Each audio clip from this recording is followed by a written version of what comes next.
He asked if his ex could be my maid of honor, said it would be healing for everyone. By everyone, he meant himself and the board members he'd invited to our wedding like it was a quarterly earnings call. I said yes with a smile. Then moved the ceremony to the place where paper trails never lie, the ballroom, under chandeliers that reflect everything. By the time the string quartet reached the bridge, I wasn't the bride anymore. I was the compliance officer in a white dress, ending a merger before it ruined us. My name is Ava Sterling. At 32, I am the Director of Compliance for Stratwell & Pike, a logistics behemoth that moves a measurable percentage of the global supply chain through the arteries of commerce. My world is one of data, precedent, and the unblinking, sterile language of federal regulations. I operate from our headquarters in the fictional city of North Alder, a steel and glass monument to ambition on the Atlantic coast. My job is to be the company's structural integrity, the load-bearing wall of ethics and law that keeps the entire enterprise from collapsing under the weight of its own velocity. I don't build things.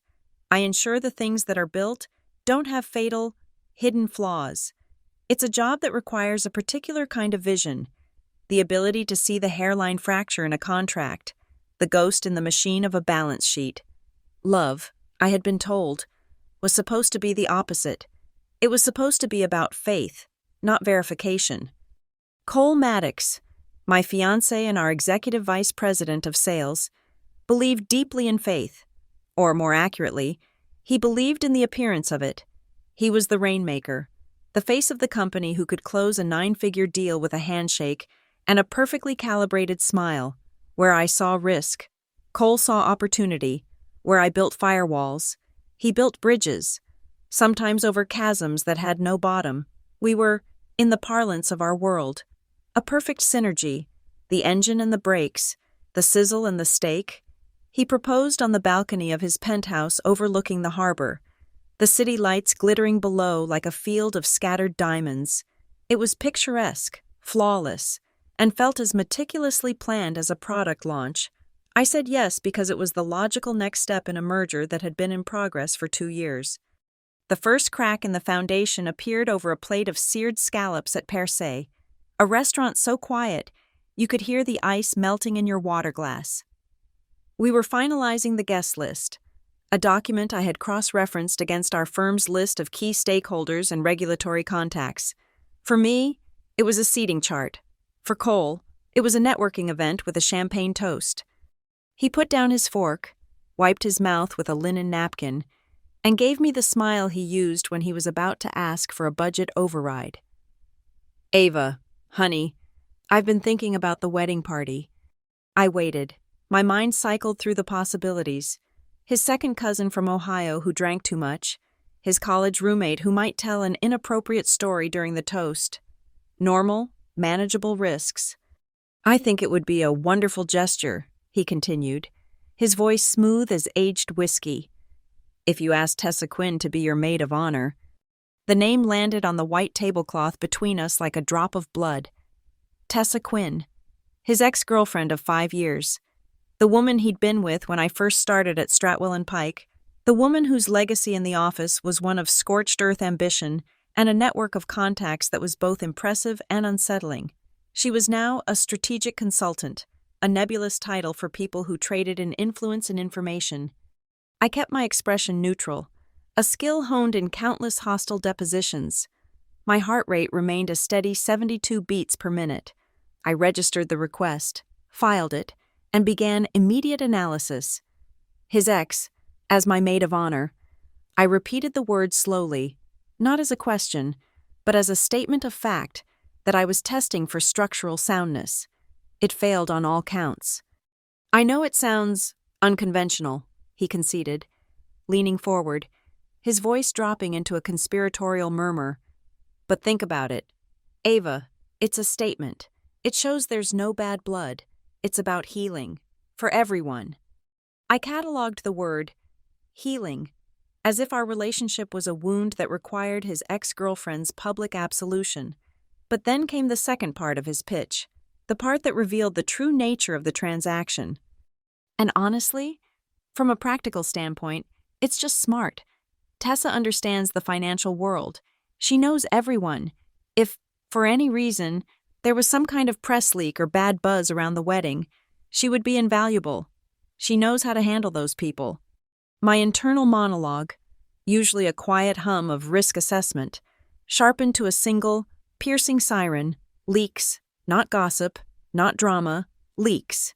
He was preemptively planning crisis communications for our wedding. He was looking at our vows and seeing a potential liability. Why would a man about to marry the director of compliance for his own company be worried about leaks? What was there to leak? A wedding is a public declaration, not a sealed court document, unless, of course, it was meant to be a distraction, a cover. The sudden, chilling thought crystallized in my mind. He wasn't planning a marriage. He was executing a hostile takeover of my life, and he wanted his former partner on the board to ensure it went smoothly. I gave him a small, tight smile. That's a very strategic way to look at it. Cole, let me think about it. The next day, a text message appeared on my phone. It was from Tessa. Hey, sweetie. Cole told me about his idea. Just wanted to reach out and say no drama from my end. I promise. We're all adults here. Would be honored to stand with you both. XO. Sweetie. The condescension was a poison dart. We're all adults here.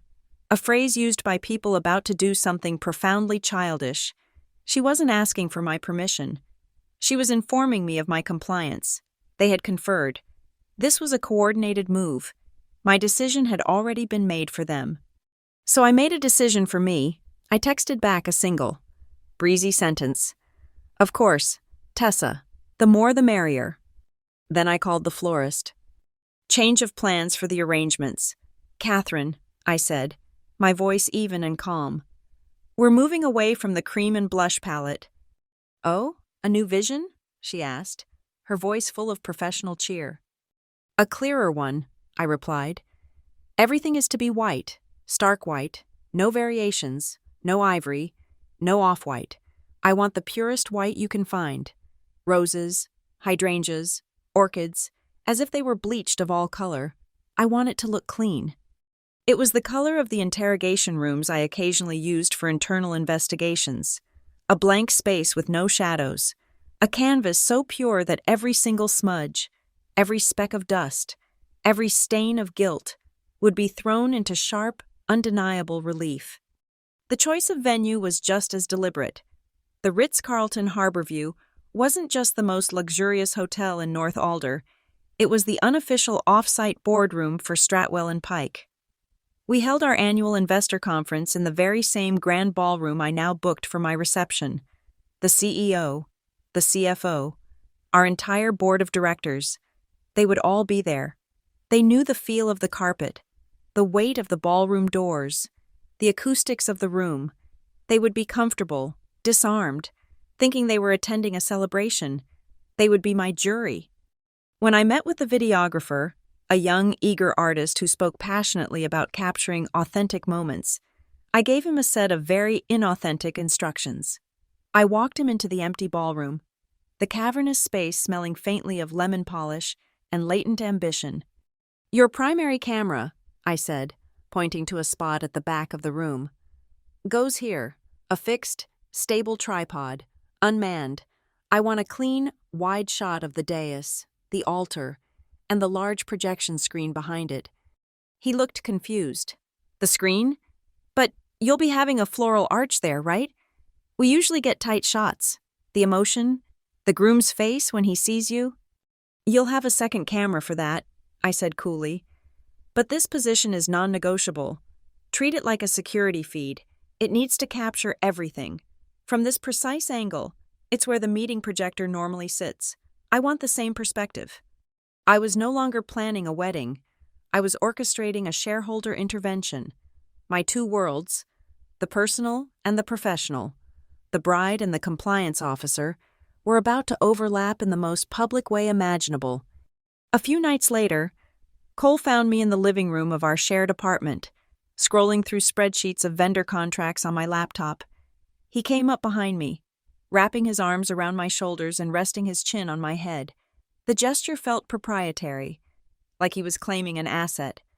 Look at you, he murmured into my hair. Working so hard on our big day. You're the perfect partner. Ava, so organized, so thorough. I didn't look up from the screen. A line item for expedited security consulting from a new vendor caught my eye. I'd have to look into that. Partners sign the right papers. Cole, I said, my voice light, a perfect imitation of a happy fiancé. He laughed, missing the edge completely. He thought I was talking about our marriage license. I was thinking of a different kind of document.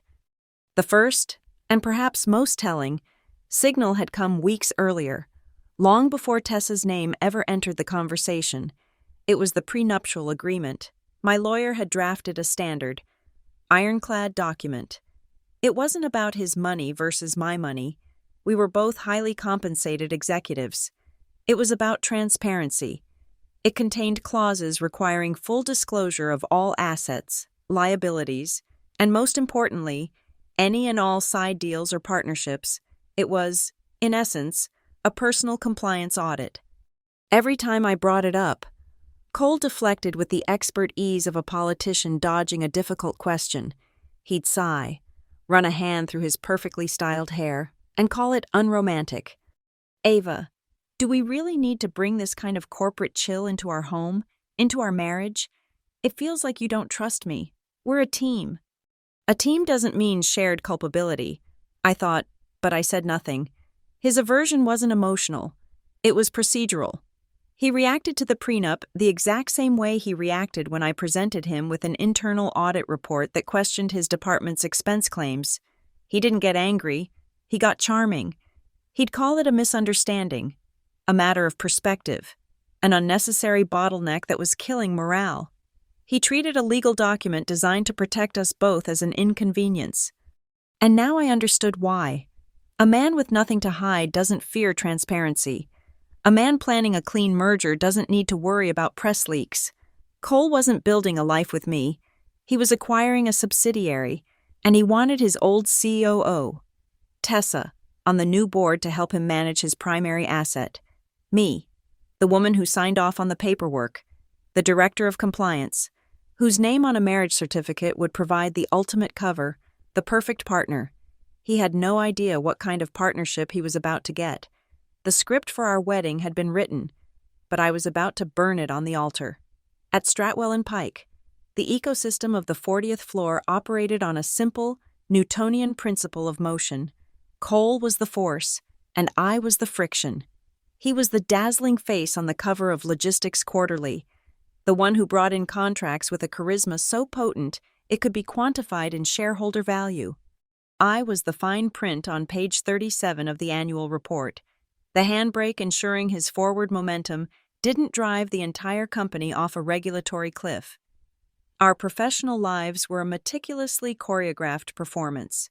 He was corporate Ken, with a portfolio of brilliant smiles and a Rolodex that was the stuff of company legend.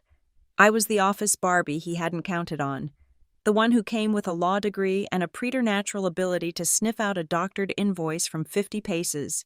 The stage was set daily, and we each played our part. Lately, a new character had been making frequent, unscripted appearances. Tessa Quinn, now rebranded as an independent strategic consultant, haunted the executive suites with the breezy entitlement of a salaried employee. She'd glide past security with a nod, her visitor's pass a permanent fixture on her designer handbag. She had no official business here, yet she was a constant presence, a ghost of mergers past, materializing in the coffee lounge or by the boardroom doors, always with a perfectly timed, vaguely disruptive comment. The performance reached its apex one Tuesday morning. I was heading into a quarterly risk assessment meeting, my tablet loaded with data analytics that were about to pour cold water on Cole's latest expansion fantasy. Tessa intercepted me just outside the glass doors of the boardroom, a vision in a silk blouse the color of money. She pulled me into an air-kiss embrace that felt like being frisked for weapons. The scent of her perfume, something expensive and predatory, was overwhelming. "Ava, darling," she cooed, her voice loud enough for the junior executives nearby to hear. "You look frantic. Don't worry about this boring stuff." She gestured dismissively at the boardroom. Brides before slides, right? She smiled, a perfect, predatory baring of teeth. Her eyes, however, were as flat and lifeless as a dormant stock ticker. It was a power play, beautifully executed. In one sentence, she had reduced my role as a director to that of a giddy bride, positioning herself as the gatekeeper to my own fiancé, the one who understood the real business being discussed. I felt a surge of cold fury, which I immediately suppressed. Converting it into fuel, I returned her smile with one of my own, equally vacant. Of course, Tessa, I'll be sure to save you a seat at the children's table. Her smile faltered for a fraction of a second before I swept past her and into the meeting. The stage was beginning to feel unstable, the props rearranged when no one was looking. I started noticing the small tells, the nervous tics in the corporate cast. Robert Pasternak, our interim CFO since the last one's abrupt retirement, suddenly found the patterns on the carpet fascinating whenever I walked toward him. His gaze would skitter away from mine, a clear signal of a man trying to avoid an audit he knew he would fail. Down in the finance department, a junior secretary named Linda, who I'd always known to be sharp and efficient, was suddenly a mess of nervous energy. Last week, when I'd requested access to a vendor payment archive, I watched her hands tremble as she typed in 3 different passwords before finding the right one. It logs later confirmed her user credentials had been updated 5 times in the last month. You don't change the keys to the vault that often unless someone is trying to pick the lock. Then the official request landed in my inbox. Flagged with a red exclamation point of false urgency, it was from Cole. He was proposing an expedited approval for a new logistics subcontractor, Black Anchor Holdings.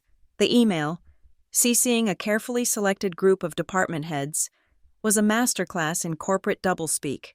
It was full of phrases like leveraging synergistic partnerships and time-sensitive market opportunity, all designed to rush the approval process and discourage deep scrutiny. Cole wanted them onboarded in 2 weeks, an impossibly short timeline that bypassed at least 3 layers of standard vetting. My fingers flew across the keyboard. Due diligence was an instinct. Black Anchor Holdings was incorporated 3 months ago in Delaware. It had no website, no public footprint, no history. Its listed corporate address, the one on the official paperwork Cole had attached, was 14B Terminal Avenue, Wilmington. A 5-second search brought up a picture of a strip mall. 14B was a UPS store. It was a mailbox. My internal monologue was cold and clear. This isn't a company, it's a ghost. A shell corporation designed to funnel money, and shells are almost always created to hide a familiar name. I filed the observation in a new, encrypted folder on my personal drive. The folder was labeled Wedding. The data points began connecting, forming a constellation of deceit. I started with the mundane, expense reports and invoices. Tessa, in her capacity as a consultant, billed Stratwell and Pike for her time. I pulled her last 6 invoices and cross-referenced them with Cole's travel and expense reports. A pattern emerged, one of such strange precision it couldn't be a coincidence. On 4 separate occasions, Cole had a business dinner in a city he was visiting: Chicago, Miami, San Francisco, London.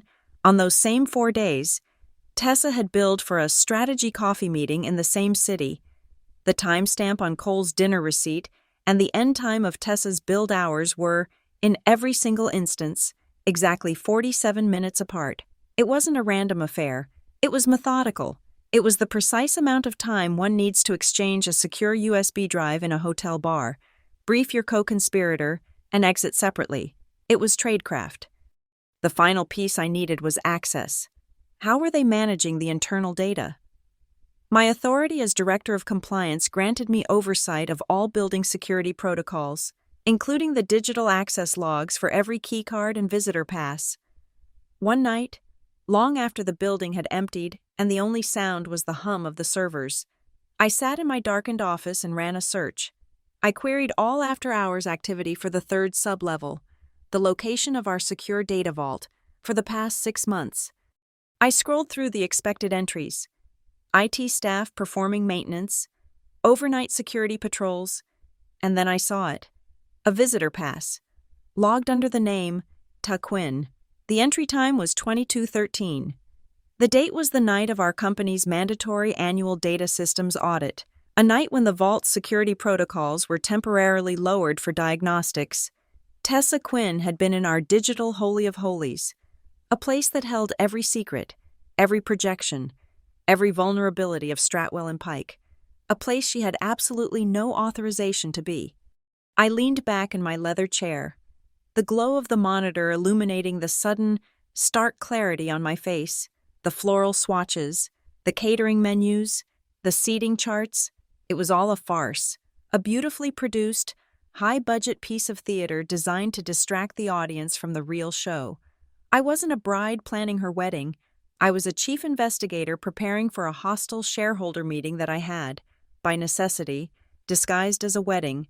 The guests were my witnesses, the board members were my jury, and the Ritz-Carlton ballroom was my courtroom. My hands felt cold. I picked up my phone and made a call. It wasn't to a caterer or a DJ. It was to Catherine, the florist.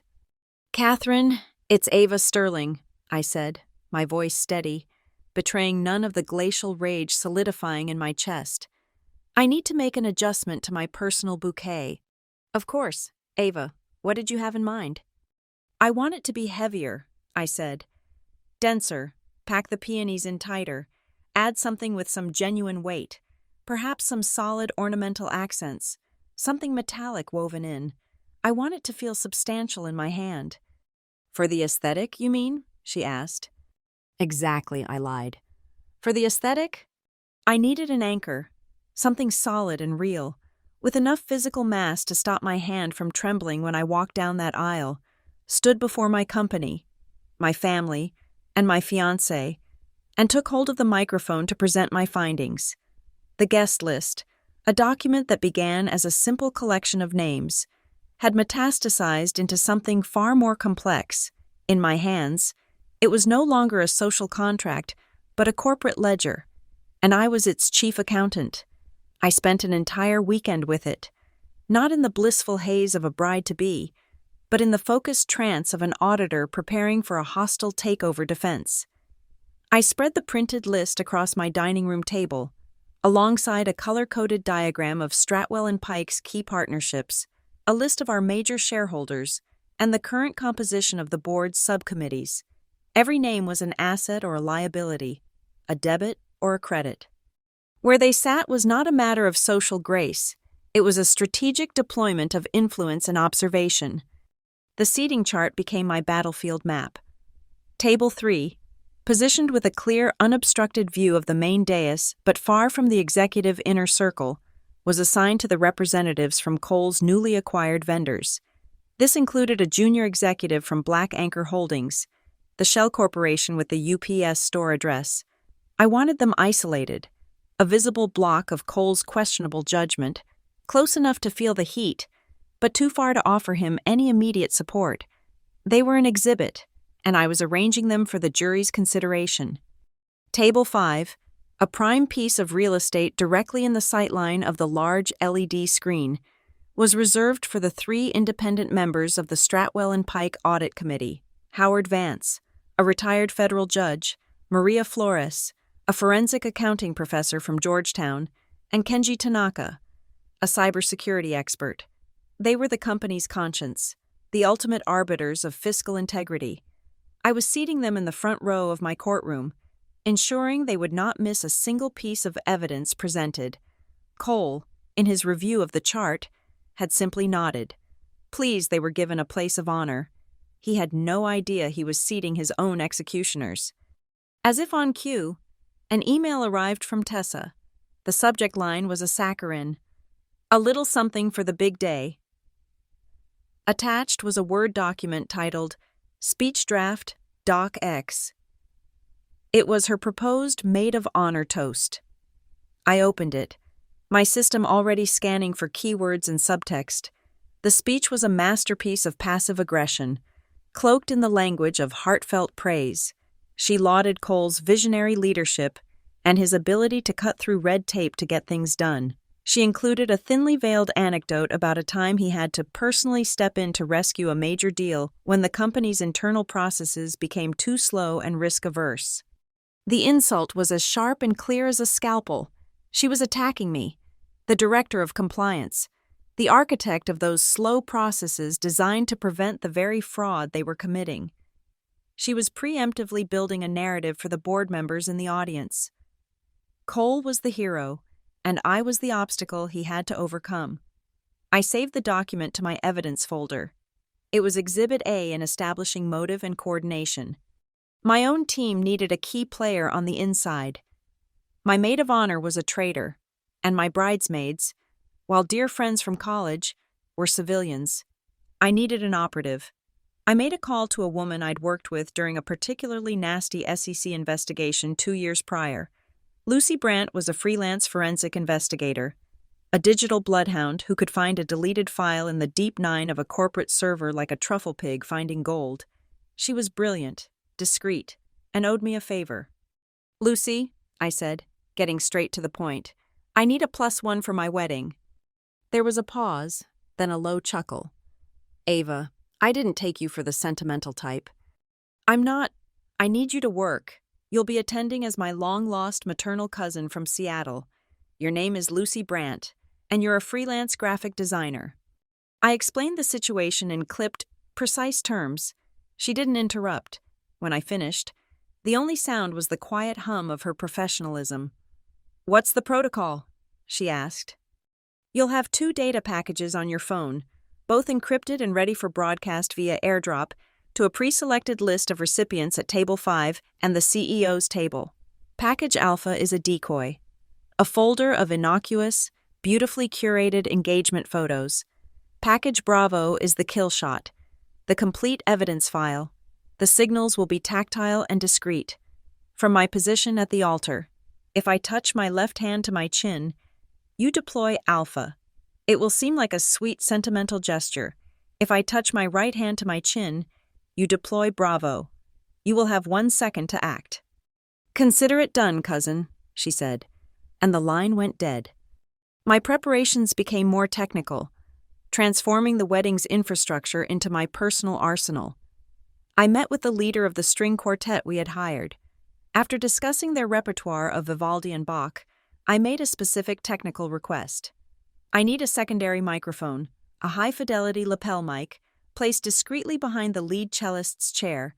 I don't want it visible to the audience, but I need its feed patched directly into the main ballroom audio-visual system, completely independent of the officiant's microphone. It needs to be live the entire time.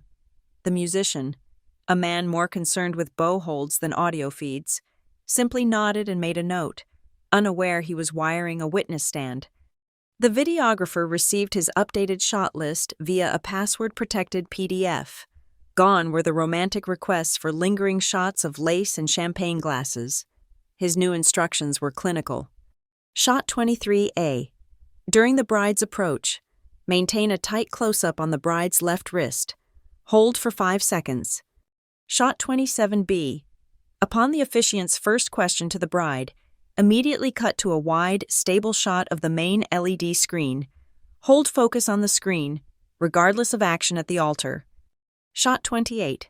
If the bride places her bouquet on the floor, initiate a slow zoom onto the groom's face. I would be wearing a simple, elegant diamond bracelet on my left wrist. It wasn't just jewelry. The central diamond was a flawless fake, housing the master copy of my entire investigation on a micro USB drive, a beautiful, sparkling kill switch. I personally oversaw the final AV test in the ballroom with the hotel staff. We ran the slideshow of our love, a collection of smiling, happy photos of Cole and me on vacation, at charity galas, clinking glasses. The technician clicked through the images on the massive, crystal-clear LED screen that formed the backdrop to the altar. "Looks perfect, Ms. Sterling," he said. "It's good," I replied, looking at the screen not as a photo album, but as a user interface. "But I need you to ensure the secondary HDMI input is hot-swappable and can be triggered remotely from this tablet here. I might have a little surprise video for Cole." He smiled knowingly. Assuming it was a sentimental video message from a relative who couldn't attend, he had no idea the input was a direct link to a server containing spreadsheets that would end careers. The final detail was the party favors, the small gifts for the guests. Cole had wanted something ostentatious, like engraved silver keychains. I insisted on something simpler. On each place setting would be a small, elegant white box. Inside, guests would find 2 custom-made buttermints stamped with our initials. Alongside the mints was a small, tastefully designed card. It read, "Thank you for sharing our special day. To view our full photo album, please scan the QR code below." The QR code was my Trojan horse. For the first hour of the reception, scanning it would lead to a beautifully designed website with more romantic photos. But the code was dynamic. The link was routed through a server I controlled. On my signal, a pre-written text message sent from my phone to a specific number, the destination of that QR code would instantly change. It would no longer point to a photo gallery. It would point to a secure digital portal, the same one Lucy would be airdropping, containing every email, every invoice, every doctored document, and a detailed summary of my findings. I was turning their parting gift into a subpoena. I looked at the final seating chart. The names arranged in their perfect, strategic positions.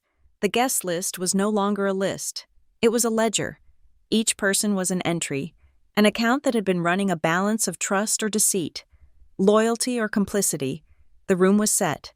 The accounts were compiled, and the audit was about to begin.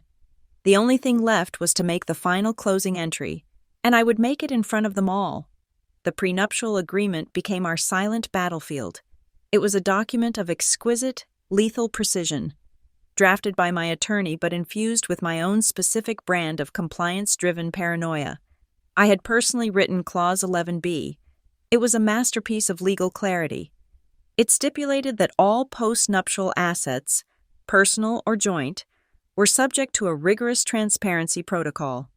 Any income derived from sources not explicitly listed in our premarital disclosures had to be declared within 72 hours. More pointedly, it required a signed quarterly declaration of all transactions, direct or indirect, with any related parties, a term I had defined with such sprawling, inescapable breadth that it included not only family members but also former romantic partners and any business entities associated with them, past or present. It was, in essence, a legally binding conflict of interest disclosure, a corporate compliance manual for our marriage. It was a clause aimed directly at Tessa Quinn and Black Anchor Holdings. I presented it to Cole not across a boardroom table, but in the soft, intimate lighting of our living room. He was pouring 2 glasses of a prohibitively expensive Cabernet. He scanned the document, his brow furrowing slightly when he reached Clause 11B.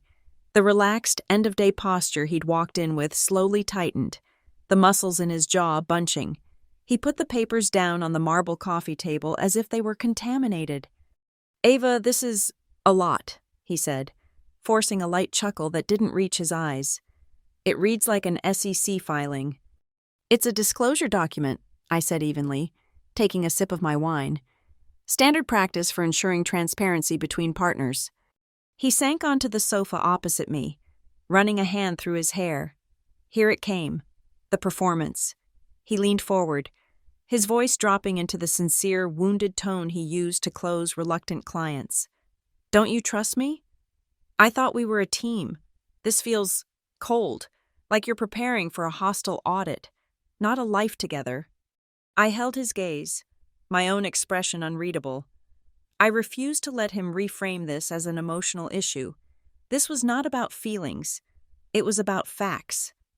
"A team doesn't mean shared culpability, Cole," I replied, my voice quiet but unyielding. The word hung in the air between us, ugly and sharp. Culpability. It was a word from my world, not his. He flinched as if I'd struck him. He wanted to talk about love and trust. I had just introduced the concept of legal liability into our marriage. He didn't sign it that night. He said he needed his lawyer to look it over, a classic stalling tactic. 2 days later, the first real piece of corroborating evidence landed in my inbox. It was an email from my own attorney, a man whose professional skepticism made my own look like naive optimism. The subject line was a single, ominous word: urgent. He had done a deep dive into Cole's personal financials, a standard part of the prenup disclosure process that Cole had reluctantly complied with. My lawyer, using forensic accounting software that could trace the digital ghost of a transaction, had found something Cole had tried to bury in the last 90 days. Cole had initiated 3 separate wire transfers from his personal brokerage account. The recipient of all 3 was a numbered company that served as the holding entity for Black Anchor Holdings. The amounts were significant, totaling just over $250,000. But it was the memo line, the digital label on each transaction, that made my blood run cold. Cole, in a moment of either supreme arrogance or profound stupidity, had categorized them himself. The description for each payment read, "Wedding advance, consulting." There it was, the smoking gun, not just a link between him and the Shell Corporation, but a direct, written connection between his fraudulent payments and our wedding. He was using our marriage as a cover for money laundering, and he was paying his ex-girlfriend a consulting fee for her role in the charade. The metadata embedded in his bank's transaction logs, invisible to the naked eye but glaringly obvious to my lawyer's software, contained a hidden note on the 3rd payment. It was a single word: Tessa.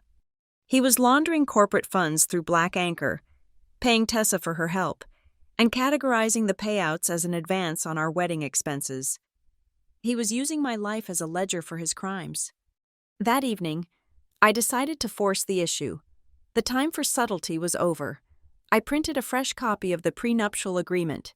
Then, from the secret folder on my laptop, I printed a high-resolution, full-page photograph.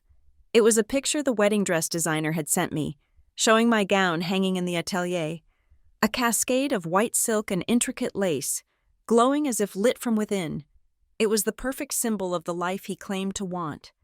I found him in his home office, scrolling through his phone. I said nothing. I simply placed the 2 documents side by side on his polished mahogany desk, the stark black and white text of the contract, and the ethereal, dreamlike image of the dress, the choice, the ultimatum. "The final fitting is tomorrow," I said, my voice as calm as a frozen lake. "Sign the agreement, Cole, and we can go try on the dress." He looked from the papers to my face, a desperate, hunted look, flickering in his eyes before being replaced by his usual mask of charming nonchalance. He let out a short, sharp laugh. "Ava, come on. Let's not ruin the mood. We're so close to the big day." I didn't move. I didn't smile. I let the silence stretch, becoming a palpable, suffocating presence in the room. "The mood isn't ruined," I said softly, each word precisely placed. "It's just being measured for toxicity." His smile vanished. He knew, in that moment, that the game had changed. He saw not his fiancée, but the compliance officer who could dismantle a man's career with a single, well-documented report. He picked up his phone, his thumb moving quickly across the screen. I turned and walked out of the room, leaving the contract and the photograph on his desk, a silent testament to the choice he had to make. I already knew what his choice would be. An hour later, I was in our bedroom, ostensibly reading a novel, when I noticed his iPad lying on the nightstand. He'd left it behind in his haste to leave the apartment after our confrontation, claiming he needed to get some air. His iMessage account was, of course, synced across all his devices. A new message was displayed on the lock screen, a notification banner that glowed with damning clarity. It was a text he had sent less than a minute after I left his office. The recipient was Tessa Quinn. The message contained only 2 words: Plan B. It was everything. The confirmation of their conspiracy, the admission that the prenup was a direct threat to that conspiracy, the proof that their entire involvement in my wedding was a calculated strategic maneuver with contingencies and backup plans. This wasn't a marriage being planned. It was a criminal enterprise in jeopardy. I reached out and picked up the iPad. The screen felt cold in my hand. For a single, fleeting second, I felt a tremor of something human, a pang of betrayal, a wave of hurt. It was a phantom limb, the ghost of an emotion I could no longer afford. I suppressed it instantly. Hurt was a liability, betrayal was data. I calmly placed the iPad back on the nightstand. I picked up my own phone. My first call was not to my lawyer, not to the CEO. It was to my wedding makeup artist. "Hi, Marie," I said, my voice a perfect imitation of a relaxed, happy bride. "Change of plans for Saturday. I'm going to need you to come an hour earlier than we discussed. I've decided I want a more complex look, and I don't want to feel rushed." She agreed without question. I hung up the phone. I hadn't just scheduled a makeup appointment. I had just bought myself a crucial, uninterrupted 60 minutes on the morning of my wedding, an hour I would use, not in a makeup chair, but in front of my laptop, logged into the Stratwell & Pike mainframe, reading the final server logs that would provide the last, unshakable pieces of evidence I needed. I looked at the unsigned contract still sitting on Cole's desk.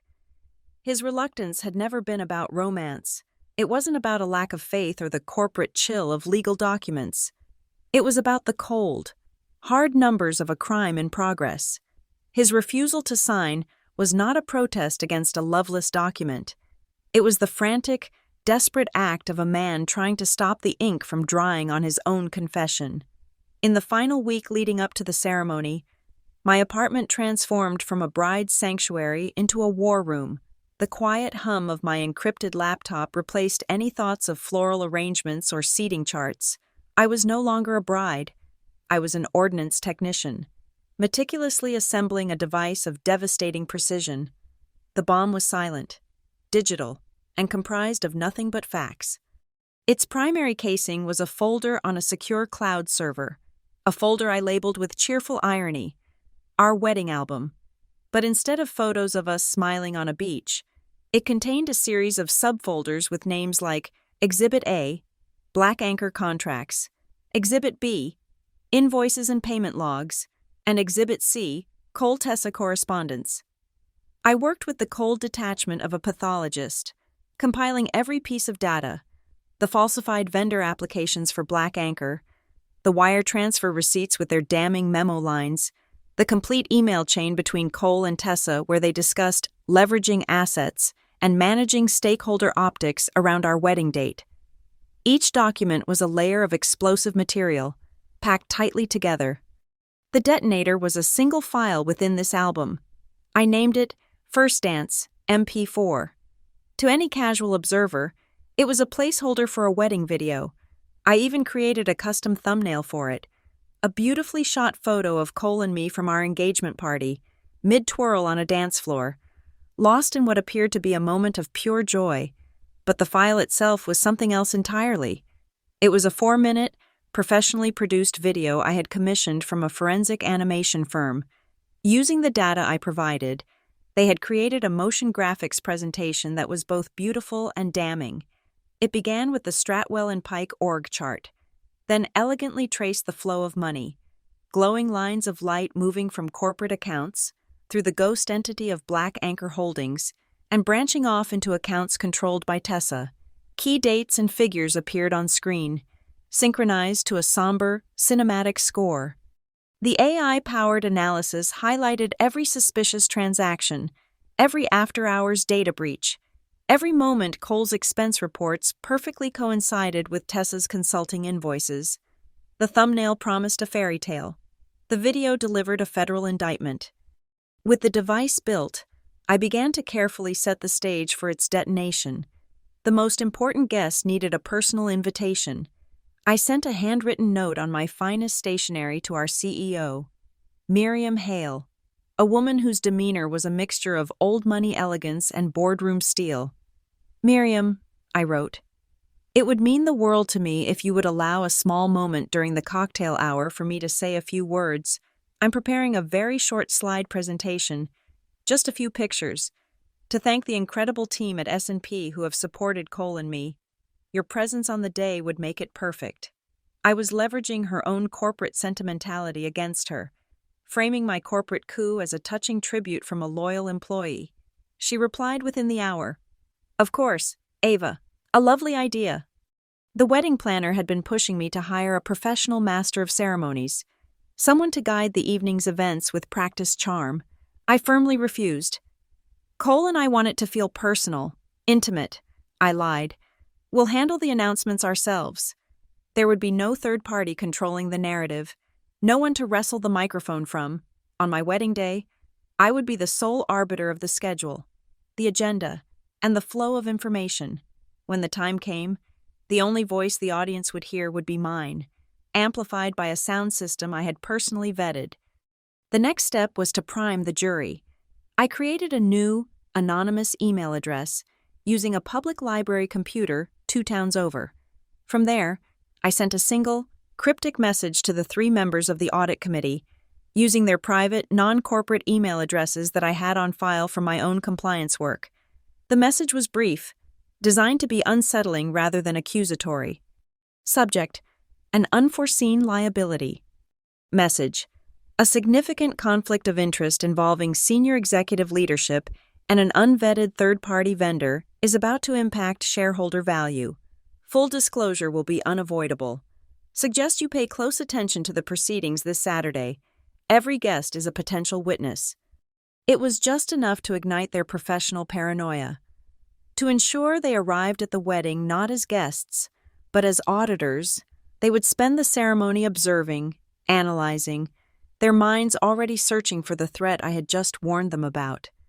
The final, irreversible step was scheduled with cinematic precision. I compiled a complete, duplicate package of the evidence, a hard copy brief, and a duplicate of the USB drive from my bracelet, and gave it to Lucy. Her instructions were to have it couriered to a contact of hers within the SEC's enforcement division.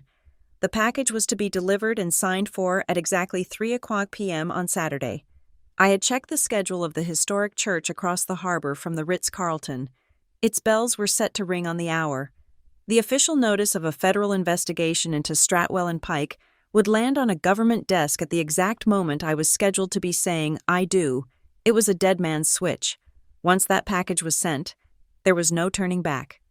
My personal preparations took on a similar air of cold pragmatism. The wedding rings we had chosen were beautiful. A platinum band for him and a diamond eternity band for me, both sitting in a velvet box in my safe. They would remain there. I went to a downtown jeweler and purchased a new set. They were simple, elegant tungsten bands, a fraction of the cost, cool and heavy in my hand. They were props. I would not walk down the aisle wearing a symbol of a promise I had no intention of keeping, and I certainly wouldn't wear anything of value that I wasn't fully prepared to discard like a piece of garbage. The invitations had already been sent, but I followed up with a digital note to all confirmed guests via the wedding website. A small, fun request, I wrote in a breezy, cheerful font. To help our photographer create a truly stunning and cohesive look for our photos. We'd be so grateful if our guests would consider wearing shades of navy blue.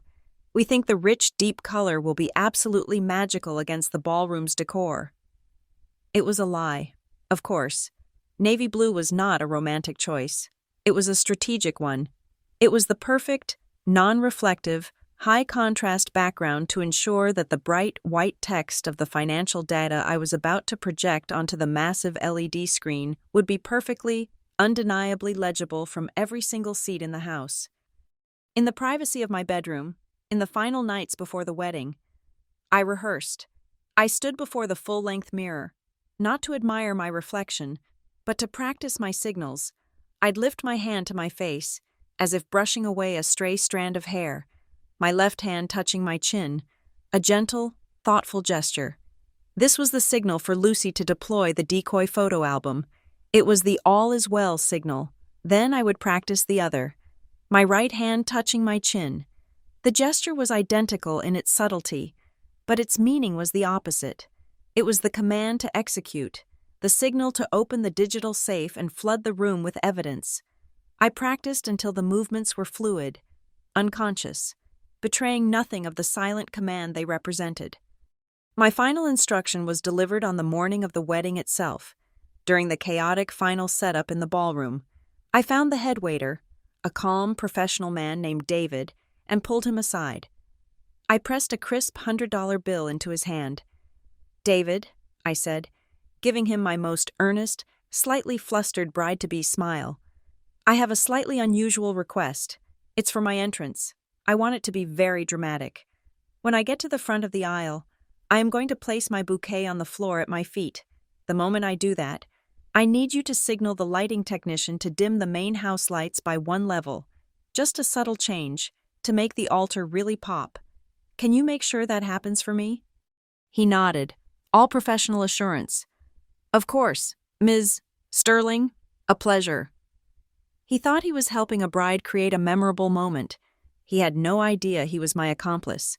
Setting the lighting for a public execution, the audience needed to see the screen clearly, without the glare of ambient light, and I needed to see their faces when they did. The bomb was built, the stage was set, every detail was a trigger. Waiting for the quiet. Final click. The rehearsal dinner was held in the Sapphire Room, a smaller, more intimate space at the Ritz-Carlton designed for quiet power dinners, not joyous celebrations. The air was thick with the scent of lilies and seared scallops. A single, impossibly long table stretched the length of the room, set with a constellation of crystal glasses and polished silver. The low murmur of conversation was punctuated by the gentle fizz of champagne being poured. It was a perfect picture of corporate elegance, a prelude to a merger of two powerful families.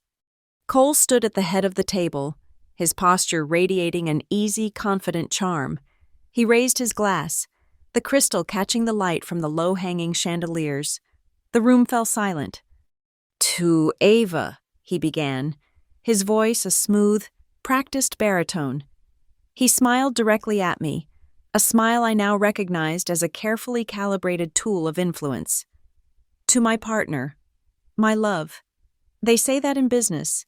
You need contracts and clauses. But in life, the only real currency is trust. Love is trust. It's the ultimate belief in your partner. The faith that you are both working towards the same goal. Tomorrow, we make that official. To us, to trust." A chorus of "to trust" echoed around the table. The glasses clinked, a fragile, hollow sound. I smiled, took a sip of champagne, and felt the cold liquid slide down my throat. It tasted like a lie. Next, it was Tessa's turn. As maid of honor, her speech was expected. She rose from her seat next to me, a vision in a sapphire blue dress that perfectly matched the room's name. She was a master of the stage. She dabbed at a non-existent tear in the corner of her eye. "I've known Cole for a long time," she said, her voice trembling with expertly feigned emotion. "And I've never seen him as happy as he is with Ava. And Ava," she turned to me, placing a hand briefly on my shoulder, a gesture of proprietary intimacy. "I didn't know you well before all this, but I feel like we've truly connected. I promise to be the sister you never had. I promise to take care of you both." The room, filled with people who knew she was Cole's ex, erupted in a wave of appreciative, slightly relieved laughter. It was the perfect performance, magnanimous, charming, and a complete fabrication. She was promising to take care of me like a sister, when I knew she was being paid to manage me like an asset. I waited for the applause to die down. Then, I reached for a small, dark blue velvet box that had been sitting by my plate. I stood up. "Thank you, Tessa. That was beautiful. And since you've been so incredibly involved, such a true partner in planning all of this, I wanted to give you a little something, a memento." I slid the box across the polished wood of the table. It came to a stop directly in front of her. A confused but pleased smile flickered across her face. She thought it was jewelry, a thank you gift. The room watched, expecting a touching moment between the bride and her maid of honor. She opened the box. Inside, nestled on a bed of white satin, was not a necklace or a bracelet. It was a single, folded document, a blank copy of the prenuptial agreement, the very one Cole had refused to sign. "I had an extra copy," I said, my voice clear and steady, carrying easily across the silent room. "I thought you should have one, a little souvenir of our collaboration." The effect was instantaneous and profound. The practiced, smiling mask on Tessa's face didn't just slip, it shattered. For a fraction of a second, I saw the raw, panicked animal underneath. Her face went slack, the color draining from it, leaving behind a waxy, pale sheen. Her hand, which had been reaching for the document, froze in midair. Across the table, Cole made a sound, a strangled cough that was half choke, half gasp. He reached for his water glass, his hand shaking almost imperceptibly. To my left, I saw our CEO, Miriam Hale, lean forward slightly. Her expression was not one of shock or confusion. It was one of intense, razor-sharp interest. A small, almost imperceptible smile played on her lips. She had just witnessed a move on the corporate chessboard, and she was intrigued. The air in the room grew thick and heavy, charged with unspoken questions, and in that moment of high tension, I made my move. I slowly, deliberately, lifted my right hand to my face, my fingers brushing my chin as if in deep thought. It was the signal. Execute. Across the table, my cousin Lucy, the freelance graphic designer from Seattle, glanced down at her phone. For a heartbeat, nothing happened. Then, the large LED screen that had been discreetly displaying a tasteful monogram of our initials flickered to life. A collective gasp went through the room. An image appeared. It was a beautiful, sun-drenched photograph of Cole and me, walking hand in hand on a beach in the Caribbean, laughing. It was one of the photos from the decoy folder, Package Alpha. The room, which had been holding its collective breath, let it out in a wave of relieved applause and laughter. They thought it was a planned part of the evening, a sentimental slideshow. They thought the tension they'd just felt was their own misinterpretation. Cole shot me a look of pure, unadulterated confusion. Tessa was still staring at the blank prenup in its velvet coffin, her mind clearly racing to understand what had just happened. I hadn't detonated the bomb. I had just run a system test. I had armed the device and then disarmed it, just to let them know that my finger was on the button. I was showing them the weapon, letting them feel the cold steel of it, before sliding it back into its holster. The slideshow cycled to another happy photo. I leaned forward slightly, my eyes locking with Cole's across the vast expanse of the table. I lowered my voice, but I pitched it so that he, and only he, would hear it clearly over the renewed chatter. "Enjoy the pictures, Cole," I said, my voice as cold and hard as a diamond. "Because tomorrow, only the truth will walk down that aisle." His face, which had been a mask of confusion, hardened into one of dawning horror. He understood. This was not a wedding, it was a hearing. As I prepared to sit down, Tessa leaned in close, her voice a venomous whisper against my ear, the scent of her perfume now acrid and suffocating. "You wouldn't dare," she hissed, her eyes burning with a mixture of hatred and fear. "You will not blow up your own wedding." I didn't even turn to look at her. I simply replied in a low, conversational tone, as if we were discussing the weather. "This isn't a wedding, Tessa. It's a quarterly compliance review, and I do one of these every 3 months." I saw the last flicker of defiance die in her eyes, replaced by the cold, hard certainty of defeat. She finally understood who she was dealing with. Not a lovesick fool, but a professional executioner. I picked up my small, purely decorative bouquet of white roses from the table. I stood, my chair making no sound on the thick carpet. I smiled brightly at the room at large.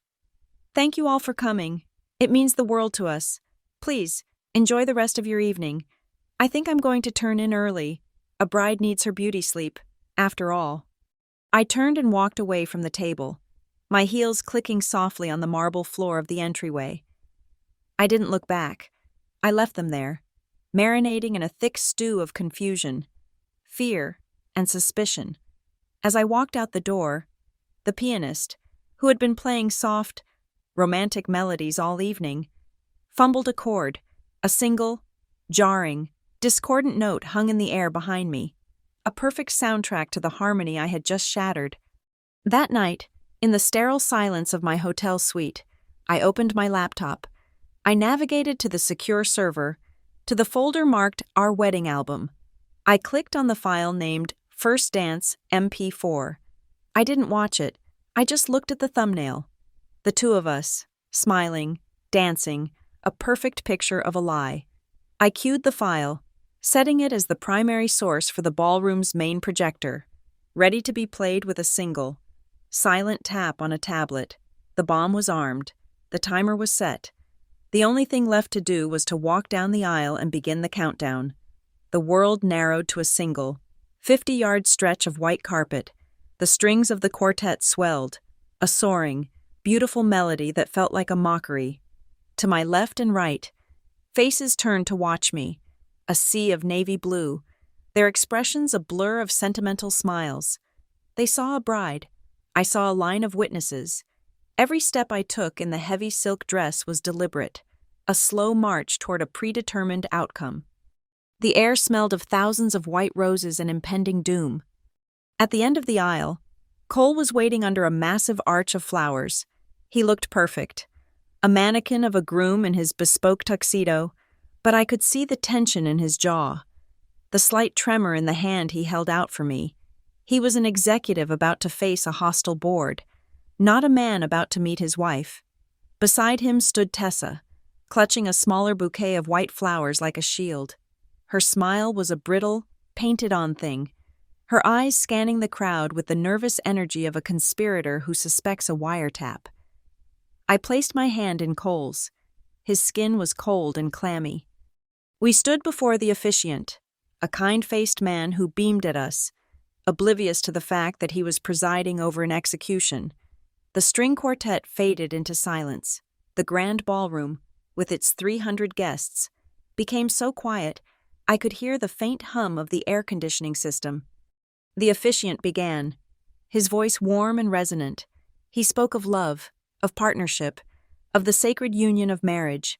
His words washed over me. Meaningless noise. I kept my eyes fixed on a point just over his shoulder, the vast, dark expanse of the LED screen, my silent, waiting accomplice. He turned to Cole, who delivered his vows with a practiced, convincing sincerity that would have earned him a standing ovation in a sales meeting. Then, the officiant turned to me. His smile was warm, inviting. "And do you, Ava Sterling, take this man, Cole Maddox, to be your lawfully wedded husband, to have and to hold, in sickness and in health, for as long as you both shall live?" This was the moment, the trigger point. I did not speak. I let the silence hang in the air. 1 second, 2. A nervous cough rippled through the back of the room. The officiant's smile began to falter, a flicker of confusion in his eyes. 3 seconds, 4. Cole's hand tightened on mine, a silent, desperate plea. I could feel the collective breath of the entire room being held. The silence was no longer an absence of sound. It was a physical presence, a heavy, suffocating blanket. Then, I moved, with slow, deliberate grace. I bent down and placed my heavy, weighted bouquet of white flowers on the floor at my feet. The signal, as if on cue, the brilliant lights of the ballroom dimmed by a single, dramatic step. A collective gasp rippled through the audience. The world was now a stage, and the spotlight was on us. I reached up and touched the hidden lapel microphone clipped to the lace of my dress. Its feed went live. "Before I answer that question," I said, and my voice, my calm, steady, compliance officer voice, boomed through the ballroom's state-of-the-art sound system, clear and amplified, every syllable a shard of ice. "Before I say I do, I have a professional obligation to disclose a significant and ongoing conflict of interest." Confusion turned to shock on the faces in the crowd. Cole stared at me, his face a mask of disbelief. Behind us, the massive LED screen, which had been displaying our romantic monogram, flickered. It did not switch to a photo of us. Instead, an image of a document, scanned in high definition, flashed onto the screen. It was a wire transfer receipt. The sender, Cole T. Maddox. The recipient, Black Anchor Holdings. The amount, $150,000. A wave of murmurs swept through the room. I saw the 3 members of the audit committee at table 5 lean forward as one, their faces grim. And then, the screen changed again. The image of the receipt dissolved, replaced by a sleek, corporate-looking title card. Stratwell and Pike, a case study. Then, the video I had named First Dance MP4 began to play. The somber, cinematic music filled the ballroom. Animated lines of glowing, golden light began to move across the screen, flowing from a box labeled S&P Operating Budget into the box labeled Black Anchor Holdings. The timeline appeared at the bottom of the screen. Key dates flashed. The date Black Anchor was incorporated, the dates of wire transfers, the dates of Cole's business trips, overlaid with Tessa's consulting invoices. The damning memo line, Wedding Advance, Consulting, appeared in huge white letters, superimposed over an image of Cole's signature. The video continued, its pace relentless. It showed the building access logs, highlighting Tessa's visitor pass, T.A. Quinn, entering the data vault at 2213. It showed snippets of their emails, key phrases like, manage the asset, and ensure compliance, circled in red. It was a corporate assassination, delivered with the clean, undeniable aesthetics of a multi-million-dollar ad campaign. The reaction in the room was electric. I saw my friend Lucy, my cousin, discreetly airdropping the full evidence package to the designated tables. At Table 1, our CEO, Miriam Hale, slowly rose to her feet, her face a mask of cold fury. The whispers from the audit committee at Table 5 were now a urgent, huddled conference. The rest of the guests were a chaotic sea of shocked faces, pointing at the screen, turning to each other. The festive atmosphere of a wedding curdling into the tense, ugly mood of a public scandal. Cole finally broke. He took a step toward me, his face contorted in a snarl of pure rage. "Are you insane?" he spat, his voice a harsh whisper that was nonetheless picked up by my microphone. Tessa lunged for his arm, her carefully constructed composure shattered, revealing the panicked schemer beneath. "Cole, no!" she shrieked, then yelled toward the back of the room. "Shut it down! Somebody shut it down!" But I had the final move, the final piece of evidence. I raised my left arm. The diamond and USB bracelet on my wrist glittered under the dimmed lights. All eyes went to it. With my right hand, I unclasped it. The video on the screen reached its crescendo, displaying a final damning summary of the total funds embezzled. I held the bracelet for a moment, letting the room see it. Then, I turned to a small table set with a water glass for the officiant. I held the bracelet over the glass and let it drop. It hit the water with a single, sharp, resonant clink. The sound, amplified by the microphone, echoed through the silent, cavernous ballroom like a gavel striking a block. "There is no off switch for the truth," I said, my voice cutting through the chaos. The officiant, his face pale with shock, finally seemed to understand the magnitude of what was happening. He slowly, solemnly, closed the leather-bound book in his hands. This ceremony is paused," he stammered. I turned to face the audience, my shareholders, my board of directors. I raised my voice one last time, delivering my final verdict. "This marriage," I declared, my voice ringing with the absolute authority of a CEO vetoing a disastrous merger, "is terminated." I paused, letting the words land, letting the shock settle. Then I delivered the final line, not as a bride, not as a victim, but as the director of compliance, doing her job. The company, however, will survive. The chaos in the ballroom was immediate, but it was a controlled implosion. Before the first guest could even think to pull out their phone, a discreet team of hotel security, men in well-tailored suits with coiled wires in their ears, materialized at the exits. They didn't block the doors. They simply became an imposing, calming presence. The string quartet, after a moment of stunned silence, began to play a soft, somber adagio, a piece of music designed to soothe and fill the awkward void. Miriam Hale's voice cut through the murmuring din, sharp and absolute. "Ladies and gentlemen, Please enjoy the appetizers. The bar is open. We are simply handling a small, internal corporate matter." She moved with the swift, decisive energy of a CEO in crisis mode. She made eye contact with me. Then with the 3 members of the audit committee, a silent, urgent order was given. "The Magnolia Room, now."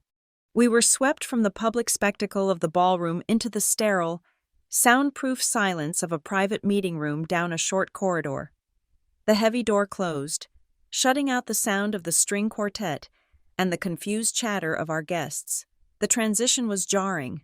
One moment, I was a bride at a shattered altar. The next, I was a chief witness in an emergency board meeting, still wearing a ridiculous white dress. The room was cold, dominated by a long, polished mahogany table that reflected the recessed lighting above. Miriam took the head of the table. The audit committee, Howard, Maria, and Kenji, took their seats on one side, their faces grim masks of professional concern. Cole and Tessa were gestured to the other side. Cole collapsed into a chair, his face pale, his rage having curdled into a kind of stunned disbelief.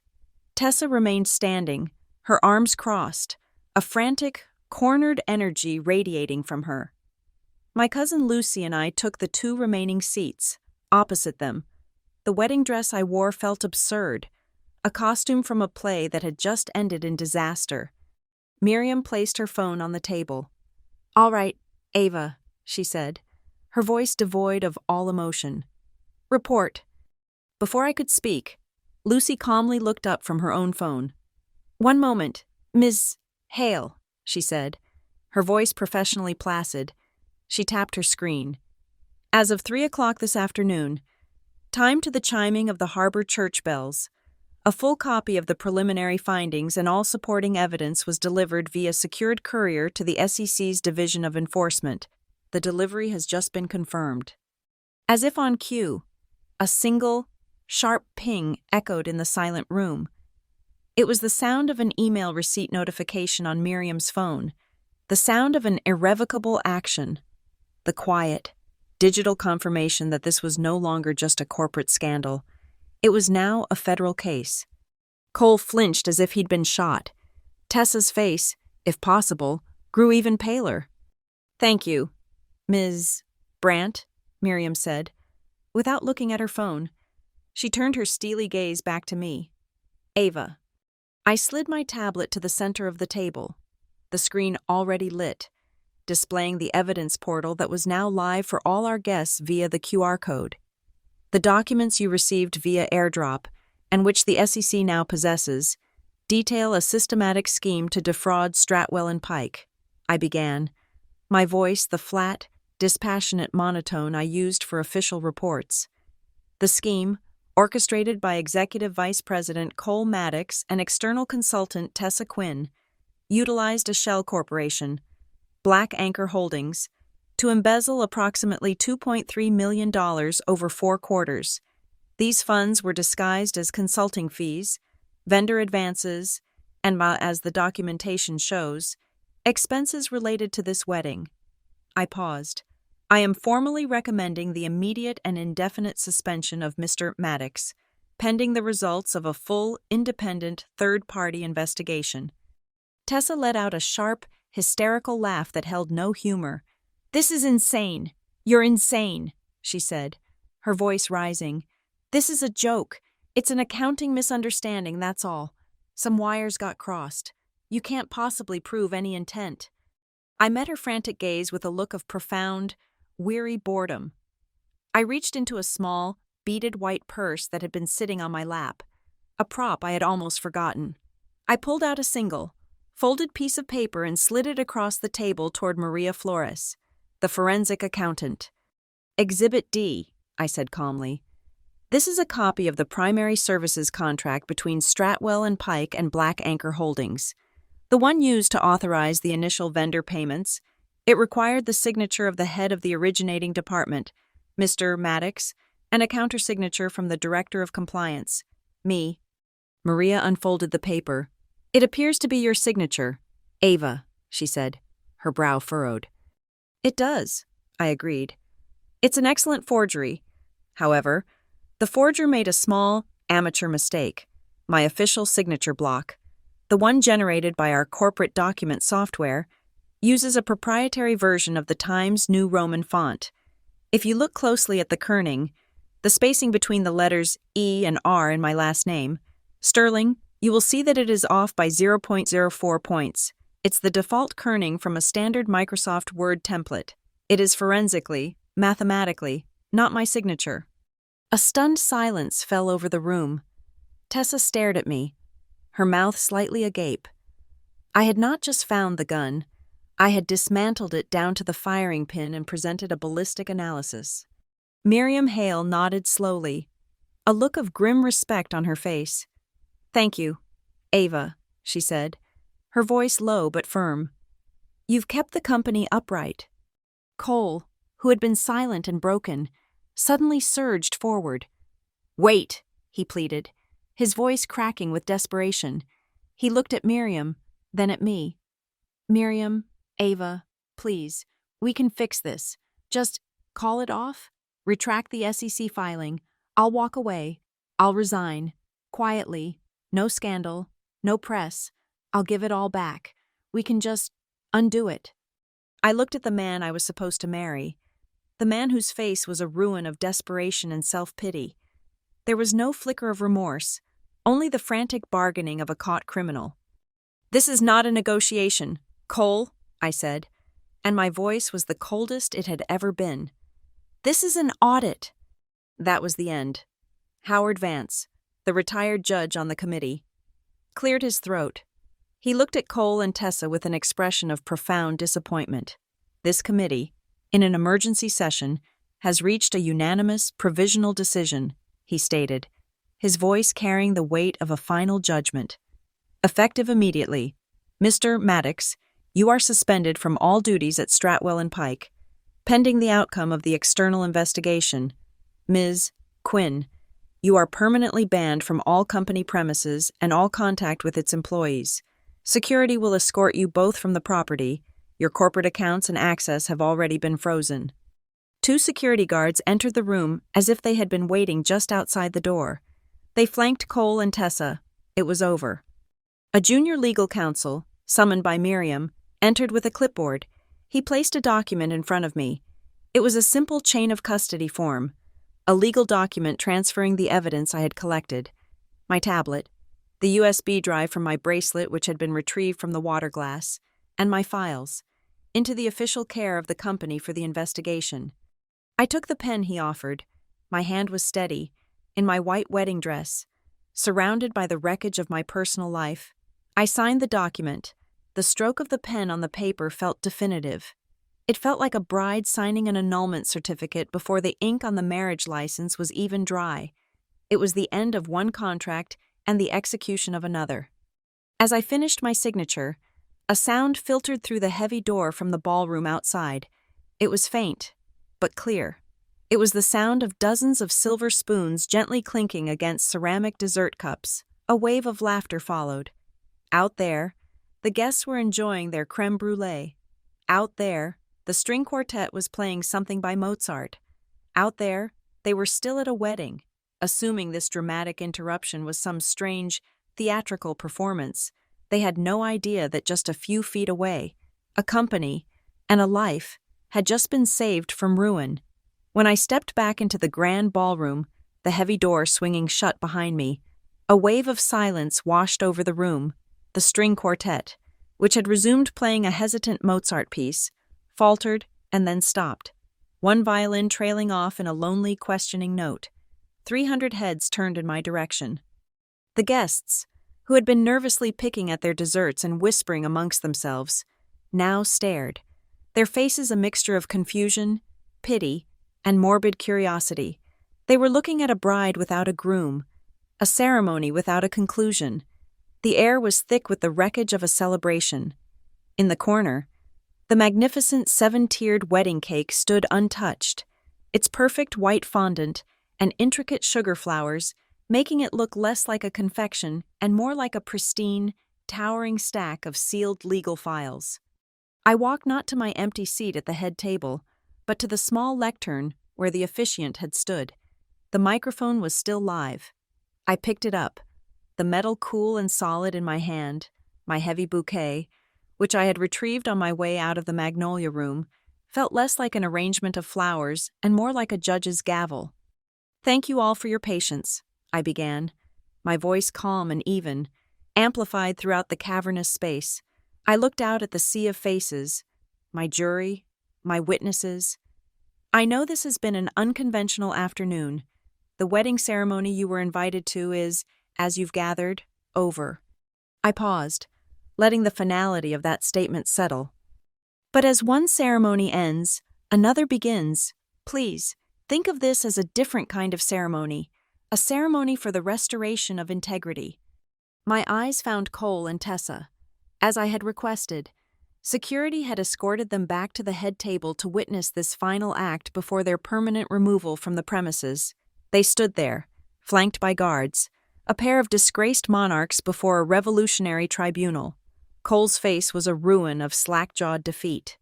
Tessa stared at the floor, her defiance utterly extinguished. I walked towards them, my silk dress whispering against the carpet. I held out my left hand, and with my right, I twisted the simple, heavy tungsten band off my finger. It was cold, a meaningless circle of metal. I held it out to Cole. "I believe this is yours," I said, my voice quiet but carrying in the profound silence. He stared at the ring in my palm as if it were a venomous insect. He didn't move. He wouldn't even raise his hand to take it. A final, pathetic act of denial. After a moment, I simply opened my fingers and let the ring drop. It landed on the white tablecloth with a soft, muffled thud, a sound of absolute finality. Then I turned, bouquet in hand. I scanned the room and my eyes landed on a young waitress standing near the service doors. She couldn't have been more than 19, her eyes wide with a kind of terrified awe. I walked over to her. She flinched slightly as I approached, as if expecting to be reprimanded. I held out the heavy bouquet to her. "Here," I said gently. She looked down at the flowers, then back at me, her expression one of utter confusion. "Keep this," I told her, my voice low and for her alone. "Because today, you witnessed a transaction. You saw what happens when one party attempts to proceed without the full and informed consent of the other. Remember that." She hesitantly took the bouquet from me, her fingers brushing mine. She nodded, a flicker of understanding in her young eyes. She wasn't just taking flowers. She was accepting a lesson. I turned back to the room just as Miriam Hale, our CEO, stood up, raising her champagne flute. Her voice rang out, crisp and clear, a public and official endorsement of the coup I had just staged. "A toast," she declared, her eyes finding mine. "To Ava Sterling, the woman who just saved this company from an acquisition we never would have approved. To integrity, to the truth." The response was immediate and bifurcated. At table 5, the 3 members of the audit committee rose as one, their faces grim but resolute. They raised their glasses to me and began to applaud. A slow, measured, respectful clap. It was the applause of regulators for a job well done. Across the room, at table 3, the representatives from Cole's shadowy vendors, including the man from Black Anchor Holdings, stared resolutely down at their plates, their faces burning with a quiet, profound shame. They didn't clap. They just wanted to disappear. I gave a small, formal nod to Miriam and the committee. My work here was done. I turned not to the grand main entrance through which I had entered as a bride, but to the discreet service door near where the young waitress stood. It was the same exit I always used after late-night, confidential board meetings, a path of quiet efficiency, away from the public eye. It was my world. As I walked towards it, the beam from a single spotlight caught my silhouette, casting a long, distorted shadow on the wall. For a fleeting moment, my shadow passed over a large, cursive silver sign that had been hung for the reception. It spelled out the word, "Forever." My dark figure eclipsed the final 3 letters, leaving only the word, "For," a fitting epitaph for a marriage that never was. The service corridor was stark and brightly lit. the air smelling of bleach and industrial kitchen steam. The heavy door clicked shut behind me, instantly silencing the confused murmur of the ballroom. I was alone in the silence, except for the soft footfalls that came up beside me. It was Lucy. She fell into step with me, her sensible shoes a stark contrast to my ridiculous silk heels. We walked in silence for a moment, past racks of clean linens and stainless steel carts. "Are you okay?" she asked, her voice gentle, professional. I thought for a moment, conducting a quick internal audit of my emotional state. There was no grief, no heartbreak, only a profound and surprising absence of weight. "I'm fine," I said, and the words were truer than anything I had said all day. "I just feel lighter, like I've finally taken off a pair of shoes that were a full size too small." She nodded, a small, knowing smile on her face. "The best feeling in the world," she agreed. We emerged at the main reception lobby of the hotel. The opulent space was quiet, a world away from the drama unfolding in the ballroom. My eyes fell on the welcome table, which still held the seating arrangement cards for the guests. There, in a small, elegant silver frame, was a card meant for the head table. The calligraphy was beautiful, the ink a shimmering navy blue. It read, "Mrs. Ava Maddox." I walked over to the table. I picked up the card, my thumb tracing the name of a woman who would never exist. I found a black pen on the concierge's desk. With a steady hand, I drew a single, clean line through Mrs.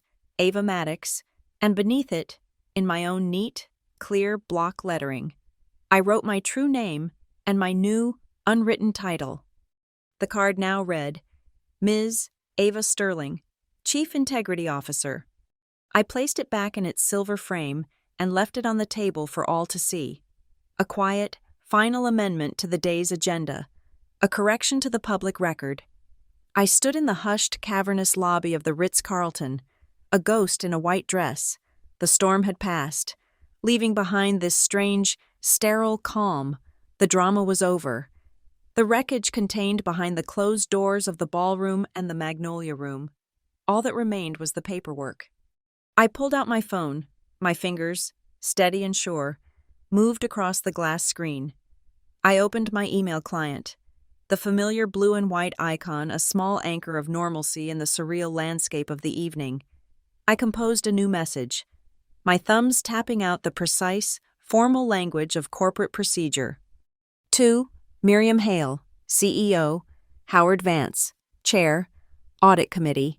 Subject, temporary recusal and formal initiation of independent investigation. Body, in light of the events of this afternoon, and to avoid any potential or perceived conflict of interest, I am hereby temporarily recusing myself from my duties as Director of Compliance, effective immediately. This recusal is a procedural necessity to allow me to assume the role of interim lead for the independent investigation into the activities of Cole Maddox, Tessa Quinn, and Black Anchor Holdings, as authorized by the emergency session of the Audit Committee. A full team of external forensic accountants and legal counsel will be retained by Monday morning. All materials and evidence are secure. I will present my preliminary action plan to the board at 0800 tomorrow. Regards. Ava Sterling. I hit send. The email disappeared into the ether. A digital arrow shot into the heart of the company, not to wound, but to heal. It was a resignation that was, in fact, an assumption of greater power. I was no longer the company's handbrake. I was its surgeon, preparing to cut out a tumor.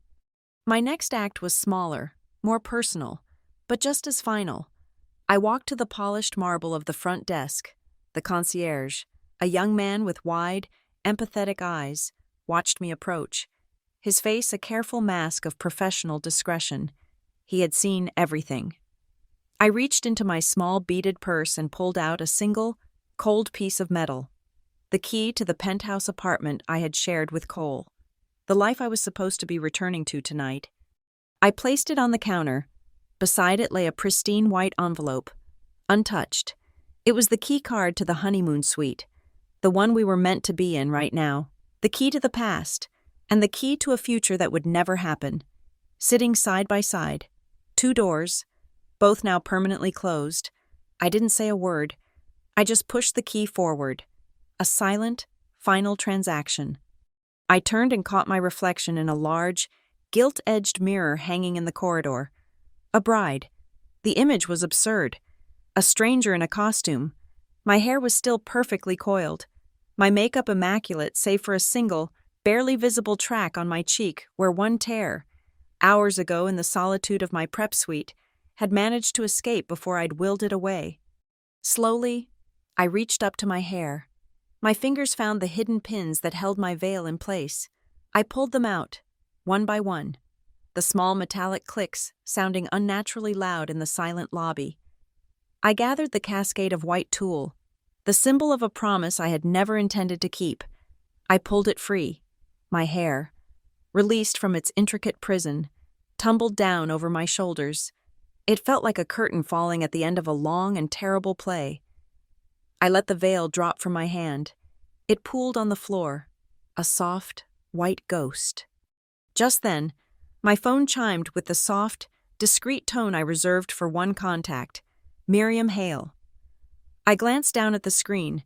It was not a call, but a text message. Ava, the board has conferred. The decision is unanimous. We are creating a new executive role, effective immediately, Chief Ethics and Risk Officer. It's yours. Your new contract will be on your desk in the morning. We'll see you at 0800. I stared at the words, at the new title, Chief Ethics and Risk Officer. It was not just a promotion. It was a coronation. They had not just trusted my findings. They had handed me the crown and scepter to enforce them. They had seen the surgeon and decided to give her a permanent place at the head of the operating table. My thumb hovered over the screen. In the reflection of the dark glass, I could see my own face, pale and serious, and there, just below my eye, was the faint, dry trail of that single tear, a fossil of a forgotten emotion. I pressed the screen, typing back a single word. Accepted. As I sent the message, a sound from outside penetrated the thick glass of the hotel lobby. From across the harbor, the deep, resonant bells of the old church began to ring, tolling the late afternoon hour. I glanced at the large, ornate clock on the lobby wall. Its hands pointed to exactly 3:00 p.m. The sound was not just a marking of time. It was an echo of the confirmation email Lucy had received. It was the sound of the SEC report being officially logged, the sound of a federal case being born. The world was moving again. From the corner of my eye, I saw a flash of sapphire blue. Tessa was walking swiftly across the far side of the lobby, her head down, her face hidden by a curtain of blonde hair. She was alone. She didn't look at me. She didn't look at anyone. She just moved towards the exit like a wraith, a ghost already being erased from memory. A moment later, from a service corridor near the concierge desk, 2 security guards emerged. Between them was Cole. His tie was loosened, his jacket rumpled. He looked smaller, diminished. The charismatic titan of industry reduced to a common criminal. They weren't holding him, but their presence was a cage. They didn't lead him to the grand main entrance, to the waiting town cars and the red carpet of his world. They steered him towards a small, unmarked side door, the kind used for deliveries and trash. No more red carpet, no more applause, just a quiet, unceremonious exit into obscurity. I watched him go. I felt nothing, no pity, no anger, no satisfaction, just the quiet, clean emptiness of a completed task. An audit concluded, a file closed. I turned and walked towards the main entrance, my heels clicking softly on the marble floor. I pushed my way through the revolving glass door, completing a final, symbolic rotation, a blast of cold. Sharp air hit my face. It was the wind off the Atlantic, clean and brisk, carrying the smell of salt and the low tide. It smelled like reality. It smelled like freedom. As I stepped onto the pavement, a classic yellow taxi, which had been waiting at the curb, pulled forward. The driver, a kind-faced man with a graying beard, leaned over and looked at me. taking in the impossible sight of a woman in a full wedding gown, standing alone on a city sidewalk. "Where to, bride?" he asked, his voice gentle, a question from a world that no longer existed. I looked past him, towards the gleaming steel and glass towers of the financial district, where my real life was waiting. "The office," I said. I opened the back door and slid onto the worn vinyl seat. The door clicked shut, the sound sharp and final, closing out the world of the hotel, the wedding, the lies. The car pulled away from the curb, merging seamlessly into the steady, forward flow of the city traffic. The end. Thank you so much for listening to my story. I'd love to know where you are tuning in from. So please drop a comment below and let's connect and share our thoughts. If you enjoyed this, please consider subscribing to the channel and giving this video a like. And if you really want to show your support, hit that hype button to help this story reach more listeners just like you.